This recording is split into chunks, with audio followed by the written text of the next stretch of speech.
11 tonight show. We're still about 10 minutes early, so I don't know, we might give them a minute and just ramble with you guys. You can adjust the microphone. All right, shift it closer. Yeah, might pitch it up a little. Tilt up a little. There we go. All right, is that better? Yeah. Well, so yes, I'll just enamor you with a bit of my tales, but I came in here to Austin, Texas, just to really visit South by Southwest and see some concerts, and ended up having a homeless man come to my car and tell me I had to go to the mall and watch this lecture by this man. And I said, okay.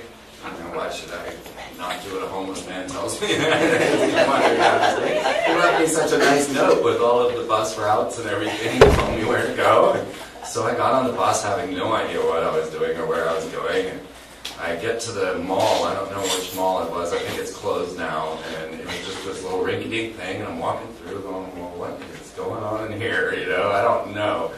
And so I find my way to the back room where I didn't know that anything was going on. It didn't look like it. And there was a group of people like you sitting in there. And I came in and I found out this guy was an ex-Bilderberger and Jimmy Carter's financial advisor. His name is George Green. And he was there to tell us all about the Palladiums that were visiting Billy Meyer in Switzerland. You know? And he's like, yeah, well, I used to work for the government, and I can make $1 billion out of nothing, but now I got to tell you that aliens are real, and here's some pictures. And Billy Meyer, of course, has the best UFO pictures ever taken. They've not been able to be disputed because they were taken before Photoshop existed, you know, before computers existed. And he started showing us pictures of the Palladiums themselves, these aliens, you know, that had come here to help us transition. And they looked like me. They were kind of wild-haired, and, you know, and I was about the only person in that room that looked that wild. And so I started pretending like I was one of the Palladiums. And I sat in the room and I kept slipping up, calling you Earthlings. You know, you Earthlings. You know. And I started telling all my conspiracy theories. You know, I had predicted 9/11. I predicted W was going to be forced into office. I was talking about the Y2K rituals and the Shekinah shock and awe rituals that they were doing with Nebuchadnezzar, who was Saddam Hussein, who believed he was Nebuchadnezzar reincarnated, bringing down the holy Shekinah through the shock and awe with the W, and they're all like, whoa, dude. And so this really tall, blonde man walks up to me, and I know you all know him, George Humphrey. And he looks at me, and I think he's an alien, right? He's like 9 foot tall, blonde hair, blue eyed. I'm like, this guy's an alien or an agent or something. I don't know what's going on here. And he says, you need a TV show. And I'm like, really? He says, absolutely. Would you do it? You know, here I am, I'm just visiting Austin for the weekend, you know, and I'm like, oh, no, what do I do now? I have no home, I'm just traveling, and I said, well, 5 minutes or less. I was like, okay, yeah, let's do that. And so he writes me a check right there, you know, outside of this mall for $180. And he says, now you take this down to Austin Access and get yourself a television show. And I'm like, okay. Well, I'm a man of my word now, you know, I bought myself a Macintosh. I went down to the Access Studios and I took all their classes and I went through all the linear editing training. Nobody uses linear editing anymore.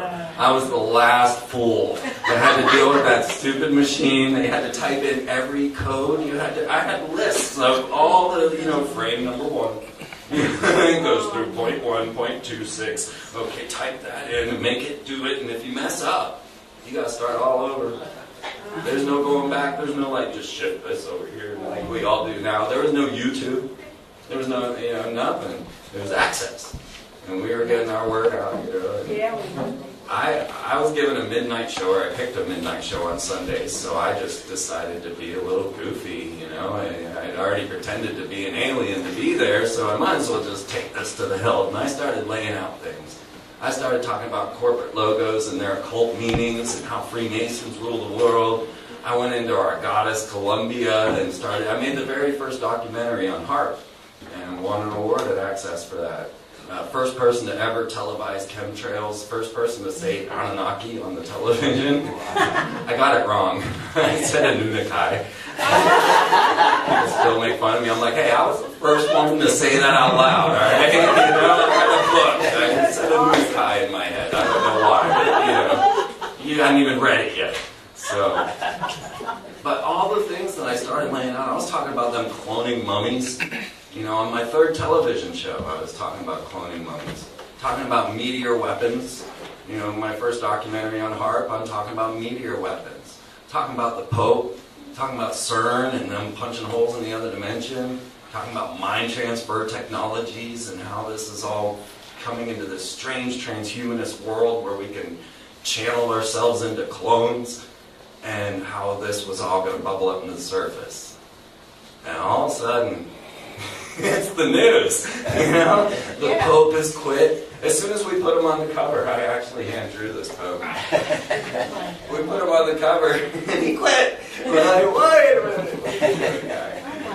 But, you know, and the meteors coming into Russia, and Russia's saying that we're using, you know, meteor weapons on them. And I have all the evidence on freemantv.com to suggest that they're right, because that's what I've been tracking all this time, is this weirdness.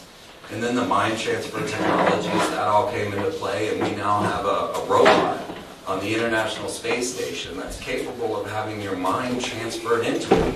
And Michael Jackson was totally into this. You know, he was seeking I have an interview with the roboticist that built a robot for Michael Jackson to have his soul transferred into.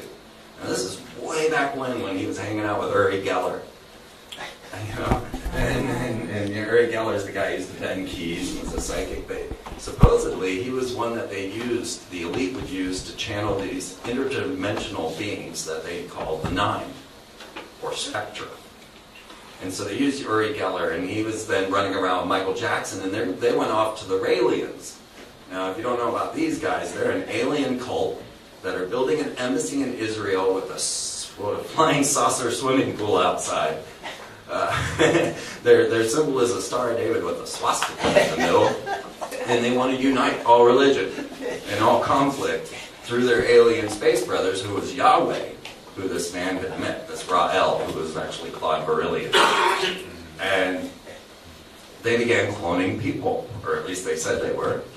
And you know, I got video, CNN footage of them announcing they had just birthed Eve on December of 2000, you know, way back then.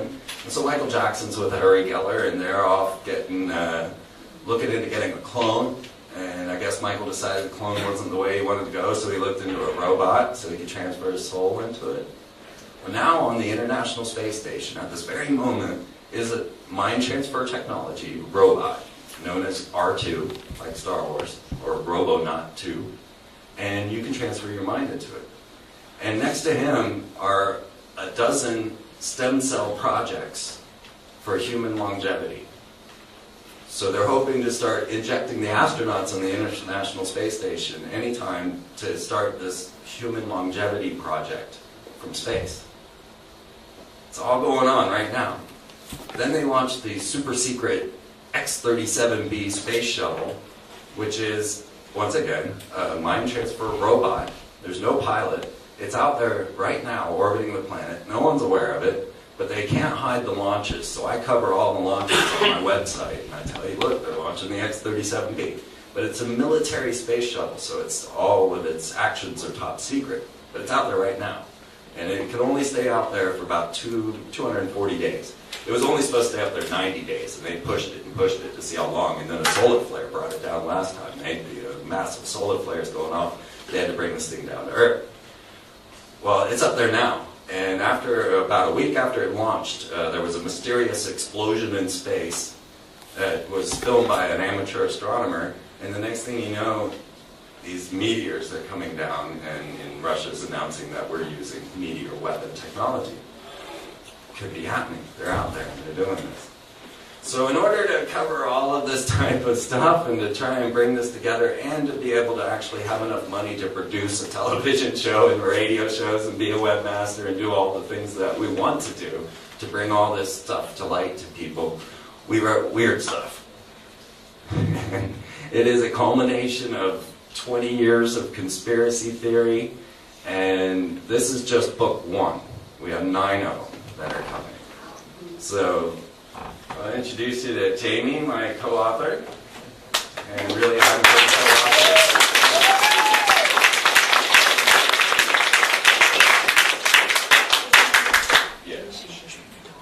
All right, thank you guys for coming. I'm really excited.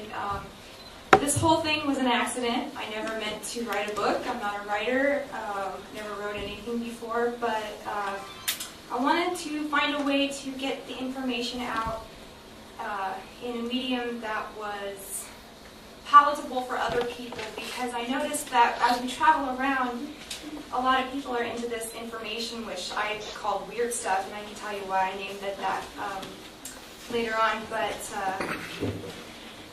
I noticed that everyone was pretty lonely because they couldn't share the information that they were downloading, and no one understood what they were talking about, and so I kind of wrote this book specifically for many different types of people, if that makes any sense. I wrote it for Christians, I wrote it for occultists, I wrote it for kids, and I wrote it for magicians, and I wrote it for, conspiracy theorists.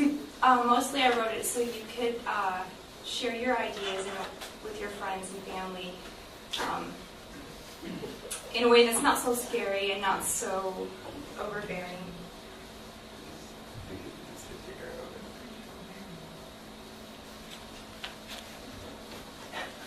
So we're just flip through a couple of pages so you guys can get an idea of what's inside.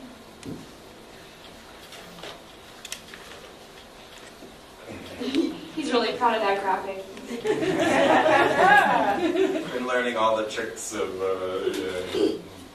putting these things together. So the first chapter is about magic and how magic and Christianity are pretty much go hand in hand, and you can't really have one without the other. So we talk about what magic is, we define it, we define quantum physics, the mind, consciousness,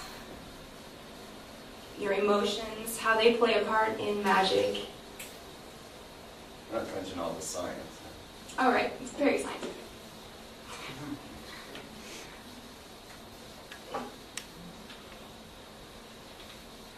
So the second chapter, there's a crossword also. Oh. Do you want me to show him your cat? Yeah.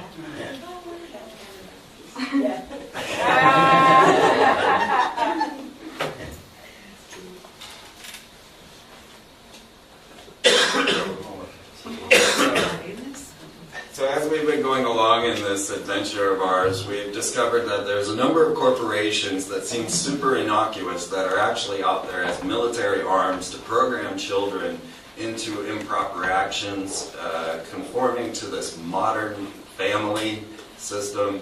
We learned that these had occult roots, that they have signs and symbols that they give out to show their allegiance into this fallen angel symbolism. And we lead all this out. So we start you with Donald Duck and him in, if you can see the pentagram on his hand, the page is cut off the book, you can see it.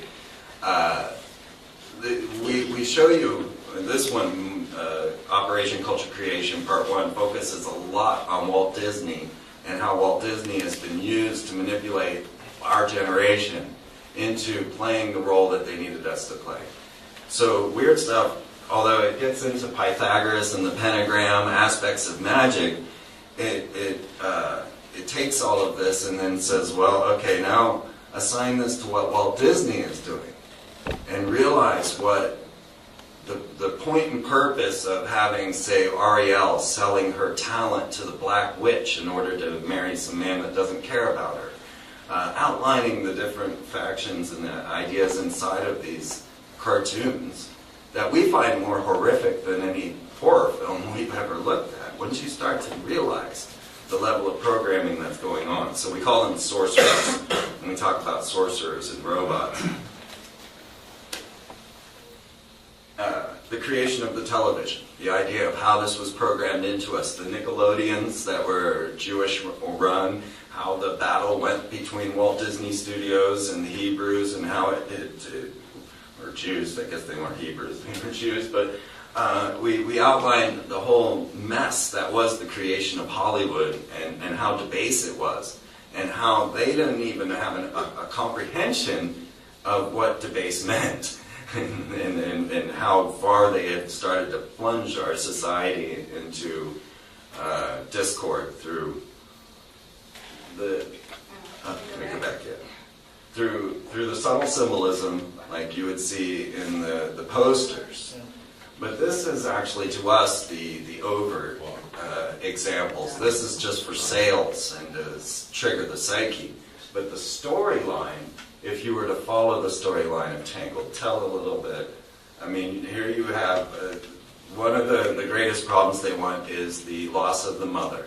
So in every Disney film, they're going to kill the mother.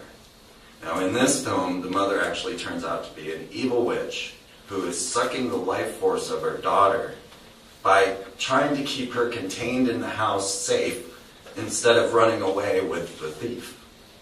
So now it's channeling these children to think their mothers are horrible witches that are just trying to suck their energy when they should be able to go run free with the thief.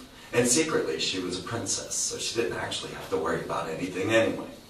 And so we outlined the many different methods that this works, and then the technologies that were used for this type of mind control on a whole nother level. And Operation Culture Creation Part 2 is going to get deep into the trauma-based mind control side of it. We'll be talking a lot about Lindsay Lohan, Katy Perry, and occult rituals that are performed right in front of everyone, like Lady Gaga doing blood rituals on American Idol. We'll outline them, show them to you, show you how it works and how the manipulation is organized. This is another level of the system dealing with HARP, but the golem is a magical tool that the Hebrews would use to cause major... It's the first mind control slave, basically, the first prototype of a mind control slave. They would actually implant a spell into a clay man and it would come to life, and then they could use that as a weapon. And so we start combining these concepts in the magazine so that you can see how the occult works, what magic is. So we started all the way back in paleontology and cave paintings to express what magic, how it formed, and we're going to get deeper and deeper with the 9 different books. And of course the pharmaceutical. It's the only ad you'll find in the magazine, but it's fake. Yeah, Zombitol. You know you all need it. It says, do you occasionally suffer from emotions of an almost human nature? Zombitol can help. Maybe you find yourself feeling sad some days and happy others. Do you sometimes get nervous when meeting new people? Are the dishes piling up in the sink with no end to the laundry in sight? In this fast-paced world, who has time to figure out what's actually depressing you? If you find yourself admiring the logic of Dr. Spock, Dexter, or Agent Smith, tell your doctor that Zombitol is right for you. So, we wanted to keep this humorous because so often the ideas of conspiracy theory is kind of like a bat to the head. People want to batter people with the knowledge. We wanted to make it, palatable, fun, and the reason we titled it Weird Stuff in the first place, if you want to... Sure. Back when I was studying, maybe like 2004, before I met Freeman, I was in a relationship, and he would come home and find me on the computer exactly where I was before, just soaking up as much information as I could, following every thread I could, going down the rabbit hole, or whatever you want to call it. And he would say, you just wasted your time looking at weird stuff on the internet all day. So I wanted to give it a very innocuous title, also something that wouldn't scare someone away who wouldn't normally pick it up. You have people coming through your house that you want to introduce these topics to, and you don't know how, but if they see it's just weird, that's not threatening to them. So it's kind of a back door. Everyone has a gateway conspiracy, and so I tried to find lots of different ways that they could be introduced to the information without being overwhelmed or frightened by it.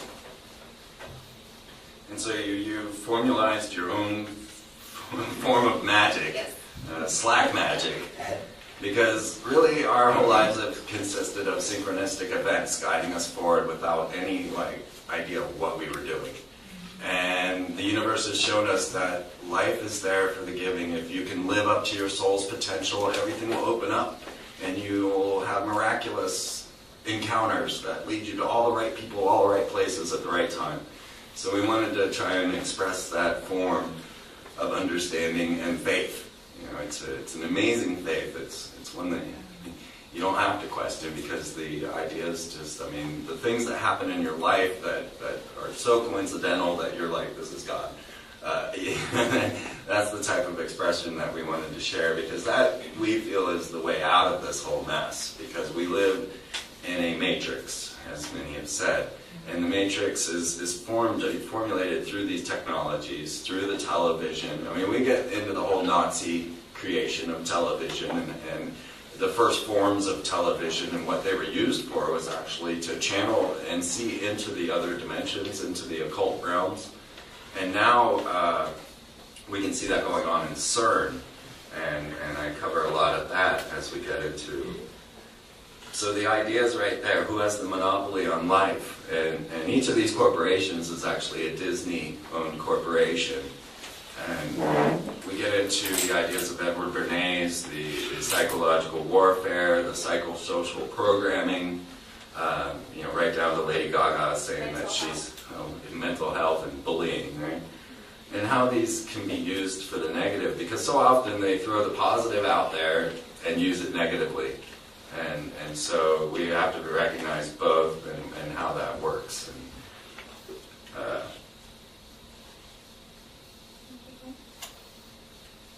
So this part, we've had a lot of young girls that have been reading the book so far, and they can't seem to put it down. And when they get to this portion and start to see the horror that is the toy market, and the idea that these poor men and children don't get to sleep, they just have to lay at their work desks, they have nets around the building to keep them from jumping out, and they're producing all of the toys of the military. So we show you how the Princess Warrior programming actually is established to keep us in a militant state of mind, so that the things are never good enough for the girl, and the boy always has to fight to get something better. And so we then outline how what would you say this? Dehumanization through advertising. Dehumanization of women throughout. Each of these is a legitimate. She's got a black eye, and it says he should have done what he said. Things and all the way back, many years to how they would establish this duality between men and women. That's what we talk about. And the science of using colors to produce this same duality. You'll see these are all different styles of movies, and yet they use these same colors, and we could have picked 100 different ones of these. We just wanted to get 3 that were random and different in all genres, but so they know the triggers of the colors, and we get into how the military-industrial complex gets into that, how they use the war toys in order to program and condition the future enemy. And then we always throw in a bunch of weird stuff as well. Just little tidbits that get into, this one happens to be about Walmart's affinity to placing their stores on native burial grounds. They've had these over and over again. So Disney forever, a lot of Disney, that because that was the heart of it. This is when the military took over Hollywood. Disney was head of the American moral television and movie society, very much like a Red Scare. They're chasing the commies out.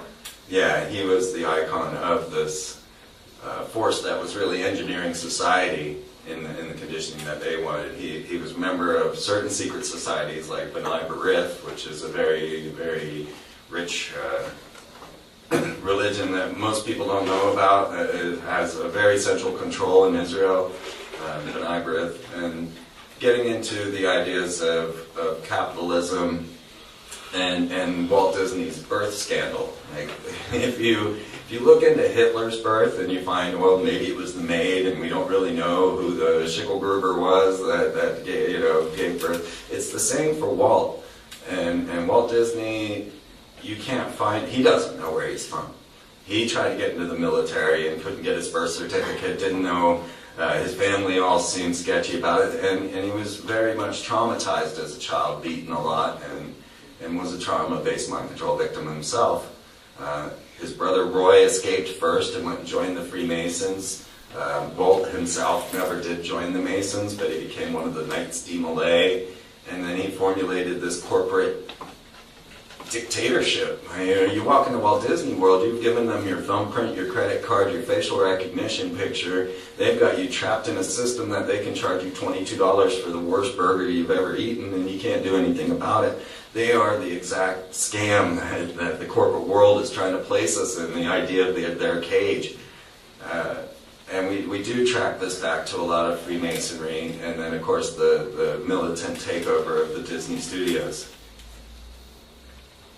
So we get into Disney's World of Warcraft, and Chicken Little. Oh my God! If you watch Chicken Little again with a truther's eyes, and then you see it all, they lay it all out there for you, exactly how they do. I mean, I shouldn't say this in Texas, but we see a lot of the truth movement being played like Chicken Little was played, and causing external fear that's unnecessary, and being fed the psychology necessary to feed to the media, to manipulate the people. And if you watch Chicken Little, you'll really see where these tactics come in. And people underestimate, but Walt Disney put out Disney on the Front Lines. And when they did, they announced how proud they were that Joseph Goebbels, the Nazi war propagandist, identified with Disney's cartoons and started producing them himself. And he found that Walt Disney's Donald Duck cartoon, To Pay Your Taxes, got more people to pay taxes than any government campaign ever did. Everybody saw this Donald Duck cartoon, and they said, oh, I better go pay my tax. I mean, it was amazing, the effect. And Joseph Goebbels was like, yeah, well, we're going to do this too. And so the Nazis took Disney's techniques, and they're proud of it. They'll tell you all about it on their Disney on the Front Lines. All the quotes are in here too to just show you. So Jamie and I went to every Occupy movement that went on in 2012. We took a school bus, like the Merry Pranksters, and we went in a sacred spiral around the entire United States, meeting nothing but strangers to prove the friendship agenda. That's what we called it. We made our own social network site. You guys could all come to it, friendshipagenda.com. And everyone we met, we got them to join. And it's just like this network of great people that all use Dr. Bronner's. It was weird. There's so many similarities. But what we did is we just opened our doors and said, well, we were in a school bus, and said, if you want us to come to your house, just write us. And we went from stranger to stranger to stranger to stranger around the entire United States, completely taken care of. I mean, you try and move a 15-ton bus or a 30-ton bus around the United States without a job. We did it just through the friendship agenda, through making just, people were wanting to share this knowledge. That's really what it was. They wanted an ear. And so if you can take anything from what we're saying here tonight, it is share yourself with others and listen to what they have to say, because so many people want to talk about this stuff, but they're afraid to bring it up. And we met so many people that just were scared to bring things up. But every time we showed up at the Occupy movement, that was the night they rousted them. It was weird. But we never saw any of it. We'd go there, and, Occupy, okay, let's go. And then nothing, and then the next day they were gone. So we start getting into the symbolism, the understanding of this trans-dimensional world that the elite are working towards through things like CERN and punching holes into the other dimension, and how the symbolism all works out. You see 666 in Walt Disney's signature, and F, O, and X equals 666 in English. F is the 6th letter, O is 15, and 1 and 5 make 6. And X is 24, and 2 and 4 make 6. So 666 on Fox. And that's why you see Fox everywhere. So we cover all the explanations of what Fox is, how this works in the Kabbalah, how this is their understanding of the other dimension, and how they might just be opening a portal into the other dimension to bring things through. The symbolism that goes through that, from 9/11 to Madonna doing this ritual, well, it turns out that that's the mark of the beast. I didn't know this until we were deep into our research, and now that I understand it, I'm finding it everywhere. There's the mark of the beast, a circle with an X in it, which is on the beast, right, as the X-Men. And so we explain to you how this all pans out, how the O and the X is the mark of the beast, why we would tell you that, and then all the different various ways that you'll find it, and how it breaks down numerologically. Of course, The Simpsons, we play heavily into, how The Simpsons and the degradation of the family unit, the modern family, as Fox now calls it, or is that Disney's ABC? Yeah, so Disney again and their modern family. Up to the music, Hannah Montana's great come-out play was as a fallen angel, and she was singing Party in the USA as the economy crashed, and then her song became the official soundtrack for the Occupy movement. And all of this flows straight into the ideas of what Joseph Goebbels was doing, what Walt Disney was doing, and how they are instituting this. Because, Miley was a Disney creation as well. So was Michael Jackson, so was Madonna, so was Lindsay Lohan, so, the list goes on, Britney, you can go on how Disney. So then I just felt compelled I had to add articles on superheroes and how they are used to program the children into war, how Superman was turned into a military Superman, cloned, actually, to get that whole part into there, transhumanized, but made into a cyborg, and then militarized to be sold as a new agent. Batman was killed by the fallen angel Azrael, and is shown in The Dark Knight Returns shooting children in a theater, or excuse me, it's actually shooting adults in a porn theater. Been leading this into the whole James Holmes conspiracy and how that Sandy Hook showed up in the Batman movie. You know about that? So yeah, you had the whole James. Now he's not just your average dude. This guy, he was working for DARPA. He was working on conscious temporal illusions. Temporal illusions, yeah. And was making magic chocolate bars for the Department of Advanced Research Projects, right? So it wasn't like he was just some random guy that decided to go into theater and somehow miraculously appear as two different people at the same time. So many things. So at the midnight screening. At the midnight screening, yeah, absolutely. It's really a strange story, and then he comes out of this whole thing saying, no, I don't remember any of that, and I was in some sort of trance while this all went down. And so then we, of course, take that straight to Sandy Hook. Now, this is actually Adam Lanza's death certificate for a day before the shooting. That whole story gets very weird, and I'm still not certain it happened. I won't say that it didn't, but you can't prove it. Well, the fact that they were saying it was his brother initially. Yeah, that's all in there. Everything's in there, right down to the crisis actors that are out there to act like these things are actually going on. Just all now they were both dealing with the banking scandal. Actually, James Holmes' father had come up with an algorithm that would determine where the buck went. Had to get rid of that guy.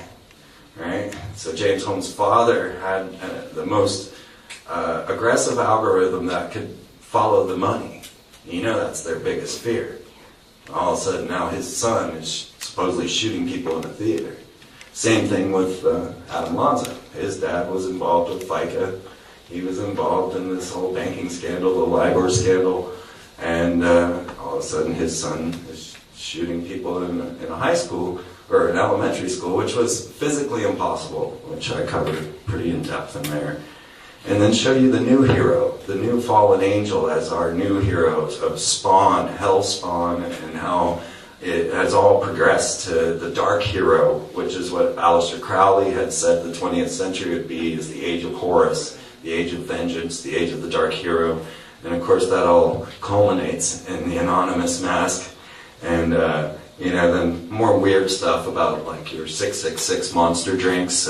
Actually, the monster logo is 666 in Hebrew, but if that's not good enough for you, they just went ahead and made a 666 drink. So you drink your demons, drink your 666 monsters or your venom, and see how well Dr. Emoto thinks you're going to do. So then we're moving on, Princess Warrior, trauma-based mind control, Illuminati, mass rituals in front of everyone, that's all coming in part 2. I guess that pretty much concludes everything until we just get to talk with all of you openly. Jeez. Who you pulling?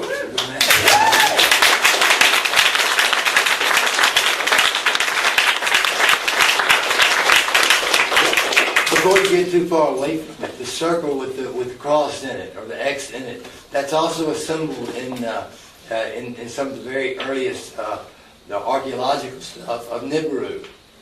Right. The planet of the crossing used the exact same symbol in the Sumerian, and then we've also found it on a lot of the Egyptian architecture and artwork, most especially the Stela of Revealing, which was the one that Aleister Crowley used to prove that his wife had channeled Horus.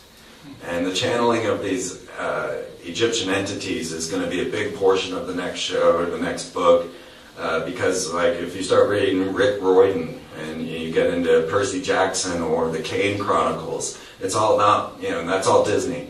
It's all about channeling these Egyptian entities into your soul, which is what the 9 were. They were the 9 gods of Egypt.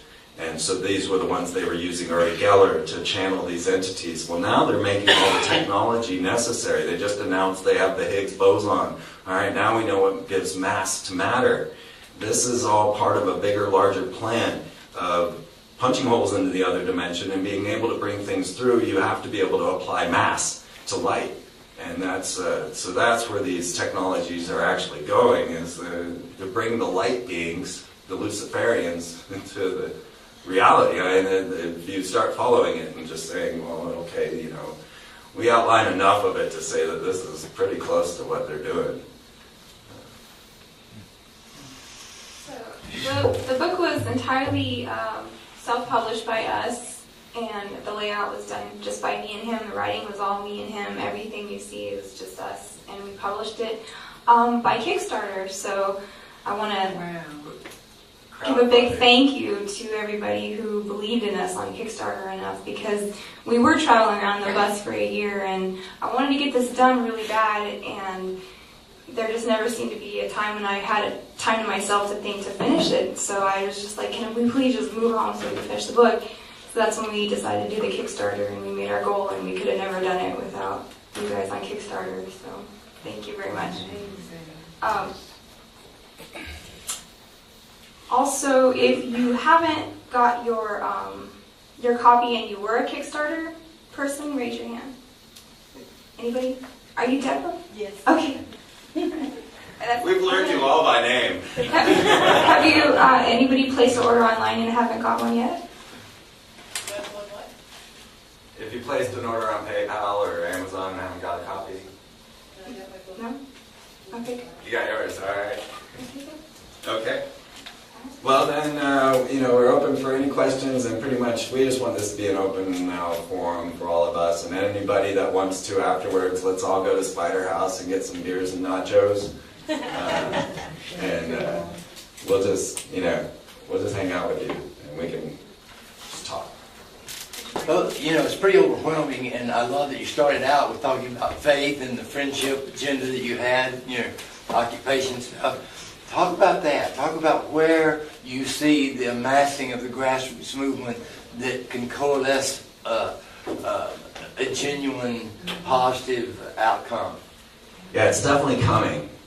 We ran into so many permaculturists and people turning lawns into food, and people that just said, forget all this. This is ridiculous. Take your bureaucracy and go. But of course they don't go.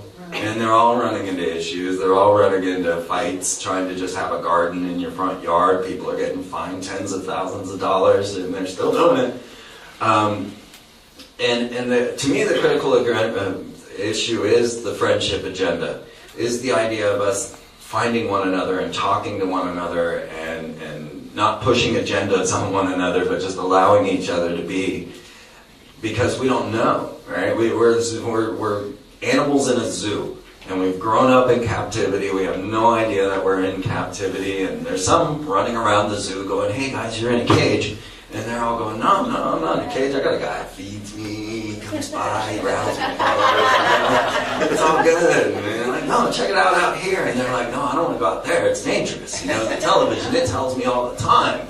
These people are horrible and scary. And so the whole bus trip was to, you know, we put everything up on YouTube, right, immediately, because now we're in this new age where you can have YouTube Live. I mean, the progress from the moment I started on television with linear editing and just going to a television screen, you have no idea how hard that was. You know, like trying to produce those TV shows, ridiculous amounts of effort. And now you can just go click and hit a button and you've got your own news team. You know, it looks like you're on so we got to punch out with that as well. There's all kinds of ways to reach people with YouTube, Twitter, Facebook, and all of the social networking that we can do. So we can start to, but the internet's totally irreverent. So I hope you don't mind these ignorant comments. You know, don't let them get you down, because you know it's like a big toilet wall. The internet, you gotta take it with what you can. You know, it's like somebody's gonna go scrawl something on there. But so the really, to me, the heart of it's just right there in front of our noses. It's not out there trying to seek the psychological warfare that they're placing upon us, but just going and having a block party, getting to know your neighbors. I believe that our energy is so much more potent than our words or our actions, or, you know, the actions that generate the energy of love and caring and nurturing, which are all in every single human I've ever met. I've been home after home. I've lived in hundreds of homes. You guys don't know. I've been traveling since 1993. And I just live in people's homes. And there's just nothing but wonderful, generous, beautiful, great people everywhere. But we're so conditioned to believe that everyone's like sinister and evil and out to get us that we're scared to go out and meet them. You know, we shy away at grocery stores. We shy away everywhere we can. We don't see a cashier as a human, really. You know, I don't really. I mean, I'm up there. I'm like, just take my money and leave me alone, you know. And that's a horrible condition, a horrible human condition. And that's the way that we have to fight it, is just simply face to face, friend to friend, one at a time. I don't think you can I don't think you can defeat them with their own methods. Right. Thank you. Oh, that's beautiful. It works. It really does. It really does. I'm proof of that. Anything else that you guys want to just gather? We got a bunch of books up here to sell. If you guys, their weird stuff's $20, well worth it. And this is going to help us ship out the ones we got to still ship, because we're still not making money. Later, Alan Watt, you cutting through the Matrix? Yes. Have you listened to him? Absolutely. What's your opinion of him? I mean, is he pretty spot on? Well, you know, he's mad. He's upset. He's lonely. He's cold. He does have a sense of despair about it. Yeah, and it's unfortunate. He needs a friend, you know. He needs somebody to come over and give him a big hug. That's all I got to say. But yeah, no, he is. He's on spot. But, you know, there's the whole debate right now. Are there aliens or aren't there aliens? Okay, your Pope's about to come out and tell you there are. And if you don't believe me, just watch what's going on. So what originally just happened, now the Pope's a Jesuit, right? This has never happened before. And the Jesuits are the militant arm of the Catholics. They are the intelligence agency with like ungodly power, because they have no fear of any sort of reprisal or even damnation, because they're forgiven of all sins. They can do whatever they want, assassinate, kill, do whatever. The Jesuits are some shiesty, scary people, and they're now in charge. And so we had two Catholic astronomers, two Vatican astronomers, that came out and said, well, aliens are our space brothers, and they didn't suffer original sin like we did because they're not from Earth. Okay, that was the lead astronomer of the Vatican, right? Well, he was replacing another lead astronomer, Consol Magno. And Consol Magno was also the the Pope's meteor curator. He kept all the Pope's meteors. Okay? Yeah. And he came out and he said, well, I'd baptize E.T. no matter how many tentacles he has. So now these two Jesuit Vatican astronomers have been attached to CERN. And out of all the crazy people that I thought I'd see going to CERN, these two just shocked me. All of a sudden they're at CERN and they're launching this device that sees the anti-universe. So there's a device on the International Space Station. The corporate logo on it is a reptilian claw. I'm not kidding. It's all on my website if you want to see. And they launched this device that sees the anti-universe. And then they attached these two Vatican astronomers that were saying aliens are our space brothers to this thing. To take it another level, then they held a UN meeting for the advancement of the idea of extraterrestrials and how it will affect society. And they announced they had an alien ambassador for their Office of Outer Space Affairs, the UN's Office of Outer Space Affairs. And this was Mazian Hoffman. And she categorically denied that she was the alien ambassador, but that was the job she was given. The Royal Society gathered, and they brought everybody together. They brought Paul Davies, who wrote the book Are We Alone?, which you can actually see Hillary Clinton with Rockefeller running around with that book in her hand. Paul Davies has written about the trans-dimension and time travel. And he was at a Royal Society meeting with Henry Markram, who developed the mind transfer technologies. Along with these two Vatican Jesuit astronomers and a host of other extraterrestrial authorities, they all came together to, how are we going to tell humanity about extraterrestrials? And this was all open. I have every article about it on my website. So they're all gathering now, and then they came up with their own alien ambassador. NASA has their alien ambassador. It's a Rothschild. Linda Rothschild is the NASA's alien ambassador. And now the Jesuit Pope. Now, a Pope has never quit before. 600 years ago, one Pope quit. And that's the last time that's happened. Well, 600 years ago, they also found the Knights Templar to be guilty of a crime of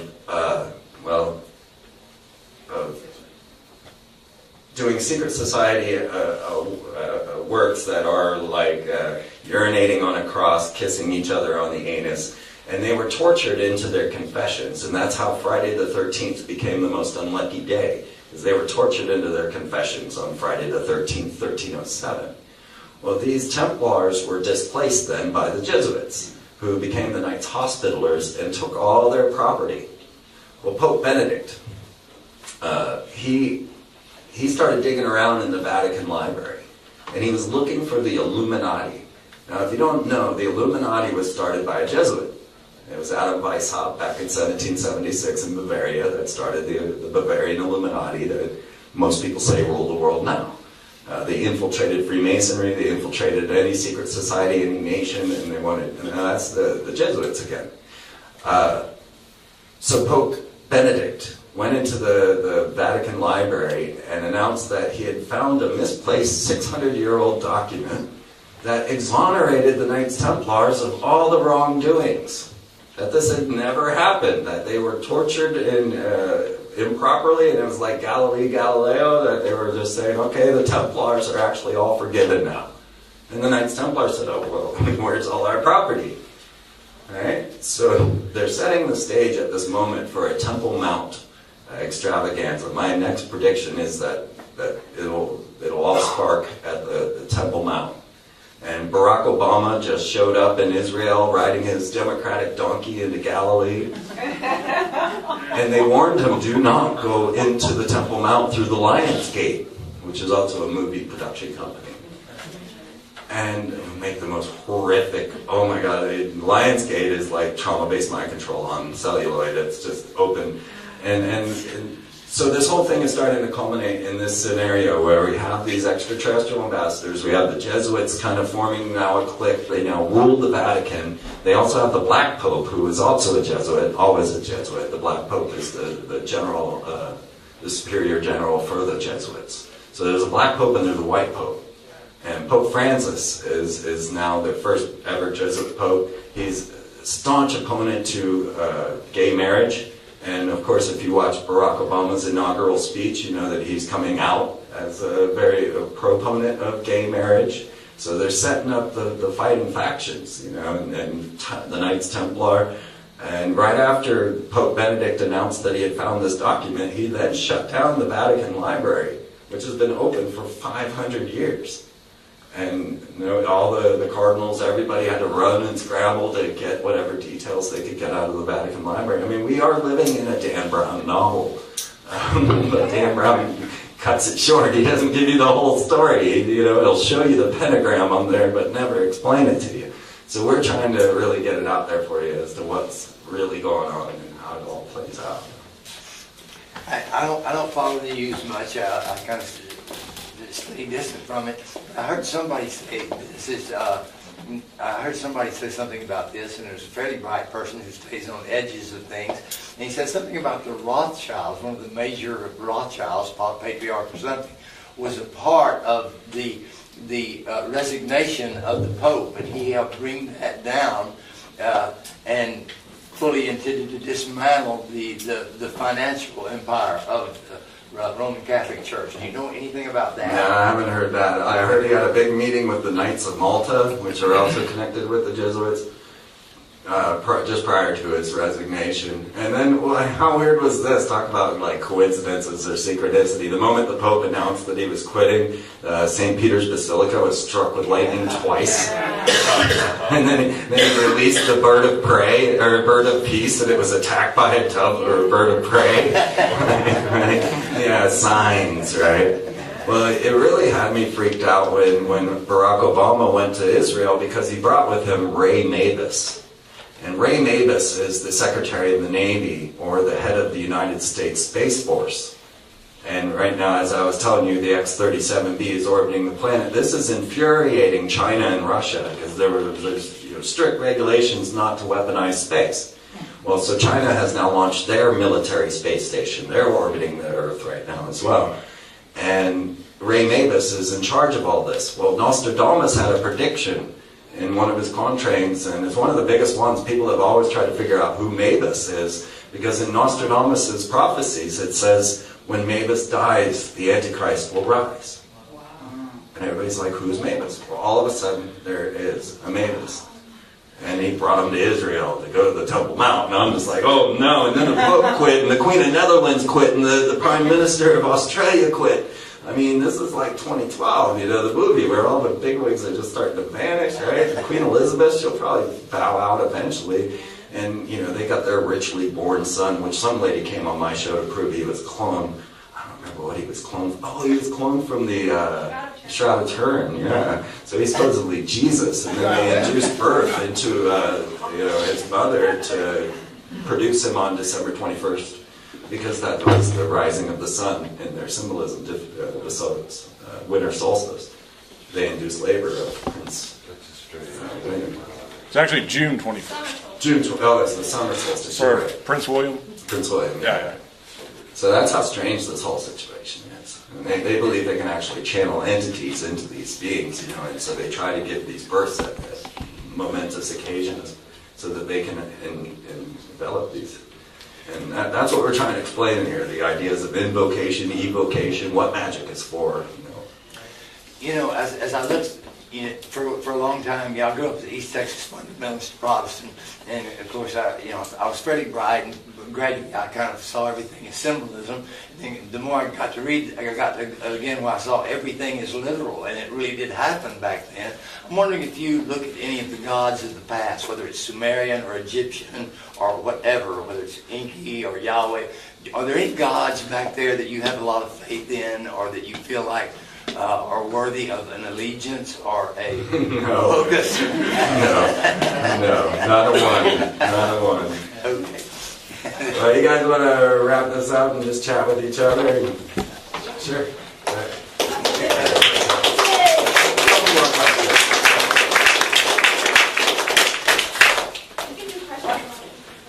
Yeah, if anybody wants to come up and start checking out the boat. Can I ask you a question? Yeah. It's off the topic, but remember a few days ago when we had that amazing rainstorm? No, I live in Kansas. Oh, you did? Yeah. Okay. Never We had a snowstorm Oh, out of nowhere, okay. Yeah. but It was yeah, great. sorry. Yeah. All right. Thank you all so much.